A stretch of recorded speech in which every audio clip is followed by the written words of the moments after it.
Chris, and this is going to be a Walking Dead season finale special edition.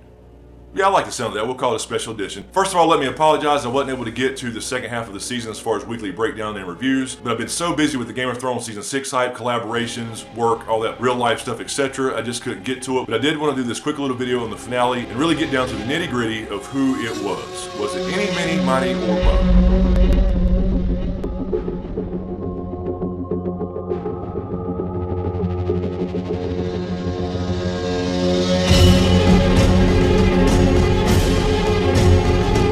Let's jump right in. There will be spoilers. I'm going to be talking about the comic books as well, but I want to jump right in and try to break down and figure out who it was in this one hell of a cliffhanger finale we saw on The Walking Dead last night and get down to who we think's leaving the show for good. So there were two major things going on last night in the finale. One was the Carol storyline. I won't get into that right here because, she's been on this story arc about not wanting to kill, kind of following Morgan, and their little storylines this season. It's all nonsense. Basically, the show's trying to show us that, you're damned if you do and you're damned if you don't, but the way they've been portraying it and Carol all of a sudden wanting to leave just doesn't make sense to me. She's been a stone cold badass for this entire series ever since she lost her daughter. She saved this group a million times, and all of a sudden now she just wants to leave because she doesn't want to kill anymore. And then, of course, Morgan has to actually kill somebody to save her, and he tries to justify his whole not wanting to kill people thing by saying, for example, if he would have killed that wolf when he should have, then Denise wouldn't have been there to save Carl when he got his eye shot a couple episodes back. But that's all bullshit, because if you killed the wolf when you're supposed to, then she would have never gotten kidnapped by the wolf and she would have been there to help Carl anyway. I guess the point being is you're damned if you do and you're damned if you don't. So I can understand that to a degree, but it did spare her and Morgan the wrath of Negan. So let's get right to it. The other half of this episode is basically Rick and them trying to get Maggie to the hospital because she had these pains, possibly a miscarriage last episode, and they were trying to get her to the hilltop to a doctor since our beloved Denise got an arrow through the eye. So they all pile in the RV and they go on a road trip and try to get to the hilltop. But every road they take is roadblocked by saviors, and instead of just mowing them down and going through them,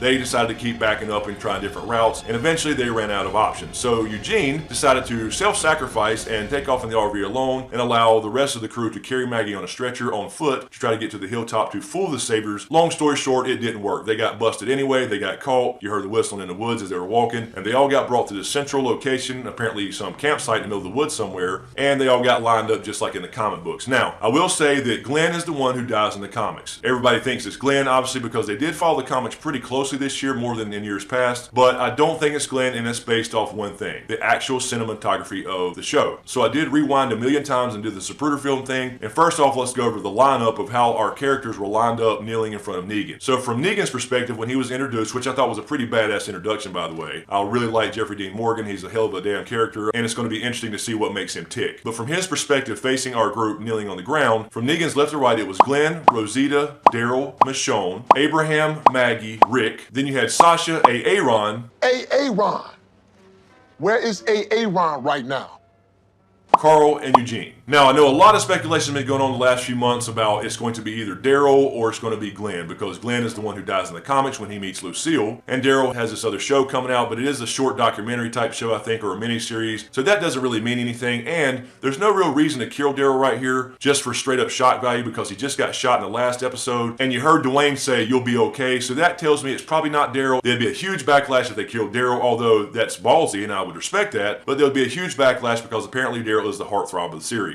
And now let me get to why I don't think it's Glenn. If you look at the actual cinematography, when Negan went through his Eeny, Meeny, Miny, Mo game, and yes, I did go through the entire thing, Eeny, Meeny, Miny, Mo, and try to figure out exactly who he landed on, saying "you are it," but that doesn't work out. He kind of cheated. He started skipping around when he started with Rick at Eeny, Meeny, Miny, Mo, and ended up on Michonne, and then he started skipping around where he pointed down to Glenn, ended up back on Daryl for Tiger, and of course they started showing the first person point of view shots when he got towards the end where he was going to pick somebody, so that doesn't work out. There's no way you can figure out who he picked based off the Eeny, Meeny, Miny, Mo game. But if you look again at the cinematography, when he was at the end and picked "you are it," he was on the right side from his perspective of Rick. From Rick's perspective, Negan would have been walking to his left because there was a shadow that passed right over the left side of Rick's face going in that direction, so whoever he picked was on the left side of Rick or to Negan's right. And that narrows it down to Sasha, Aaron, Carl, and Eugene. Now, we can immediately eliminate Rick and Carl themselves because he did say when he picked somebody, if anybody moves, poke out the boy's other eye and feed it to his father. So he was not standing in front of Carl, and it was not standing in front of Rick. You saw the shadow pass across Rick's face. So that leaves Sasha, Aaron, and Eugene. And I think we can probably go ahead and eliminate Sasha because even in the comics, Negan doesn't necessarily batter or beat or kill women. Matter of fact, I believe he's actually killed somebody in the comics for trying to rape a woman. So I think we can eliminate Sasha just based off the character in the comics. So that leaves Aaron and Eugene. Now Aaron, if you think about Aaron in the context of the entire group, he really doesn't belong there. He's not part of the original cast. So it would fit that Aaron would be killed off because he's not really that big of a player. He has been tied into Maggie the last few episodes as far as her storyline because he feels like he owes her one, and that was why he was on this trip in the first place. People wouldn't like it because he is a likable guy. He is a member of the group now, but at the same time, it doesn't provide that shock value. So let's move on to our last candidate, Eugene. Now Eugene basically has been on this storyline for the last few episodes, matter of fact this whole season, where he's kind of come up as a character. He's starting to actually contribute and not just be a dumbass with a mullet. And if you think about this episode, what happened before they even took off on this adventure as far as going through the woods where he's separated from them, he basically self-sacrificed. He decided he would drive off on the RV to kind of fool the saviors and they would walk through the woods so they could get Maggie to the doctor. Didn't work out, but he tried in the first place. And right under our noses, he said all his goodbyes. He said goodbye to Rick. He said goodbye to Maggie as she was carried out. She said thank you. He had this great moment with Abraham where basically he said, you know what, you are a survivor. We just didn't know it. Thanks for all you do. I love you, brother. All that kind of shit, and had this good little moment where they hugged and said their goodbyes. And then think about the fact that he handed to Rick the actual plans on how to make Ammunition 101. So if he handed that to Rick, and he even told Rick, Abraham knows the location, here's how to do it. If I die, go handle it. If they're going to follow through on the show about that storyline where Rick eventually learns how to make ammunition and start manufacturing it in this location, Abraham is the only one who knows where it is. So for me, they wouldn't put that in there if they weren't going to follow through with that, and that kind of eliminates Abraham, and he was on the right side of Rick anyway from his perspective. So if you think about the fact that Eugene has become really a tight-knit member of the group, he stepped up his game, he's dropped his cowardly side and kind of being his own man, came up with the idea in the first place and then self-sacrificed and literally said his goodbyes to everybody thinking he was going to die anyway. And interestingly enough, if you look at this picture here, when he's about to swing, this looks to be Carl's shadow with the cowboy hat on. Now, it's hard to say how this would actually work since the light source was behind Negan's right shoulder, but if you look here, this looks to be an outline of a cowboy hat. It could be the contour of his coat and all that kind of stuff, but this may be a hint that he was standing right beside Carl, and of course that is either Aaron or Eugene. Now, it still could be Aaron. There's really no reason to keep Aaron around right now, but at the same time, I don't think it provides that shock value, even though Eugene certainly wouldn't provide the shock value of a Daryl or a Rick or a Glenn for that matter. I'm going to guess based off that elimination and the cinematography alone, based off the shadow that passes across Rick's face, that this was probably Eugene. He is part of the main group, unlike Aaron, and it wouldn't be too much of a loss for the group, but at the same time, you've come to like Eugene a lot better in the last few months, and I think it would provide enough shock value and a little bit of a distraction and difference from the comics so everybody wouldn't know who the hell it was in the first place. Based off of that alone, I think it's Eugene. I think he's who bit the dust and met Lucille. Let me know in the comments below if there's anything I missed, but I did narrow this down based off the cinematography, and if it ends up being somebody on Rick's right or Negan's left, they just basically screwed that up. So let me know what you think. Got more Game of Thrones stuff coming. Val and I from McCall's Geek will be recording our Game of Thrones Season 6 predictions on Danny and John coming up real soon. Be on the lookout for that. In the meantime, you can click here on the last video I did on the Game of Thrones March Madness teaser breakdown, and you can also click here on the last video I did on the behind the scenes Game of Thrones footage, and a lot of speculation there on what the White Walkers will be up to this season and who they may actually attack. So check those out. Let me know what you think. Thanks for all the support, you guys. Be sure to subscribe to get everything. Thanks for watching, and we'll see you